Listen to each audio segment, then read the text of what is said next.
Ассаламу алейкум. Азыр бизде Шабан айы. Исламдагы улук айлардын бири Шабан айы. Чындыгында бул өтө улуу фазилеттүү ай.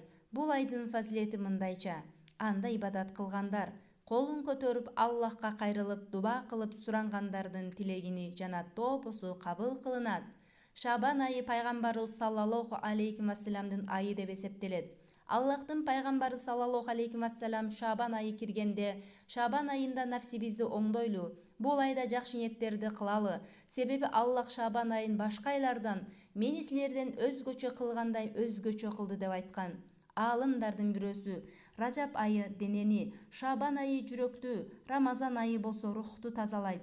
Эгерде Ражаб айында дене, Шабан айында жүрөк тазаланбаса, анда кантип Рамазан айында рух тазаланат деп айткан. Ушул ай жөнүндө Аллахтын пайгамбары саллаллаху алейхи вассалам: Шабан менин айым, Ражаб Аллахтын айы, Рамазан болсо үммөтүмдүн айы деп айткан. Шабан айында ибадат кылып, орозо тутуп, пайгамбарыбыз саллаллаху алейхи вассаламга көптөгөн салават айтып, бул айды жандандырган пенделерине Аллах Таала: карагыла, менин пенделерим, пайгамбарымдын айына кандай урмат-сый көрсөтүп жатышат.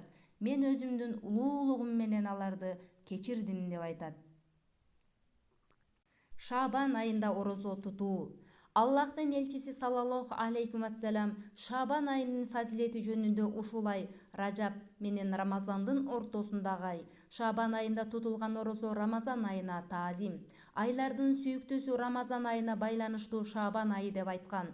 Бул айда пайгамбарыбыз саллаллаху алейхи вассалам орозону көп туткан жана Куранды көп окуп, дубаларды көп кылган. Пайгамбарыбыз саллаллаху алейхи вассаламдан эмне үчүн орозону көп тутасыз деп сурашканда ал: эгер каза болуп калсам, орозо акыбалда Аллахтын алдына барышты каалайм деп жооп берген.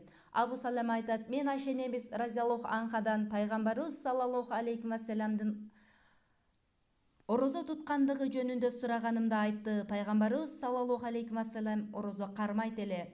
Биз орозосун улантса керек деп ойлойт элек, анан оозуну ачат эле. Биз ойлойт элек, эми орозо кармабаса керек деп. Шабан айынан башка айда көп орозо тутканын көрбөдүм. Шабан айында салават айтуу. Бул айда пайгамбарыбыз саллаллаху алейхи вассаламга көптөн көп салават айтуу керек. Бул тууралуу Ибн Шайф аль-Ямани ушундай деди: Шабан айы пайгамбарыбыз саллаллаху алейхи вассаламга салават айтуу айы. Салават айтыш туурасында Асхаб сүрөсүндө Алла Таала ушундай деген: албетте Аллах жана анын периштелери пайгамбарыбызга салават салам айтышат. О ыйман келтиргендер, силер дагы көптөгөн көп салават саламдарды айткыла. Ошондуктан бул айда көптөгөн мусулман туугандарга нафил орозолорду кармашат жана салаваттарды айтышат. Ошондой эле ибадаттарды аткарышып, дубаларды кылышат. Шабан айында Куран окуу. Аллахтын элчиси саллаллаху алейхи ушундай деген: Шабан айы: О Роббим, мени эки улук айдын ортосуна койдуң. Мен үчүн кандай улук жана кадыр-бакт бердиң деп сураганда, Аллах ушундай рахматы менен айтты: сени Куран айы кылдым, башка эмне каалайсың деди. Ушул үчүн солих инсандар бул айда Куранды көп окушат.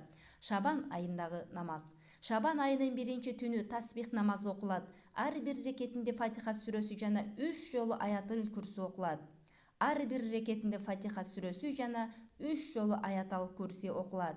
Тасбих намазы окуу тартиби кийинки беттерде келет. Шабан айынын 27 кечеси 2 рекет шүгүр намазы окулат. Фатиха сүрөсүнөн кийин өзү билген сүрөнү окуусу дурус. Намазга төмөндөгүдөй ниет кылат: Аллахым, мени пайгамбардын айынан акыр аягына жеткиздиң. Мырзабыздын айын мен үчүн шафаатчы жана күбөлүк берүүчү кыл. Аллаху акбар. Намаздан кийин 70 жолу истигфар айтат: Астагфируллахал азима ва атуби илайка. Астагфируллахал азима ва атуби илайка. Улуу Аллахтан кечирим сурап, ага тобо кылам. 70 жолу айтылат. Андан кийин салаваттар айтылат: Аллахумма солли аля рухи Мухаммадин фил арвахи ва солли аля жасади Мухаммадин фил адждаси ва солли аля кобри Мухаммадин фил кубури. Андан кийин Алла Тааламдан өзүңүзгө эмнелерди сурайсыз, ыйлап көзүңүздүн жашын төгүп Аллахтан сураңыз. Аллах берүүчү, ар-разак, Аллах ырыскы берүүчү, Аллах холик, Аллах жаратуучу.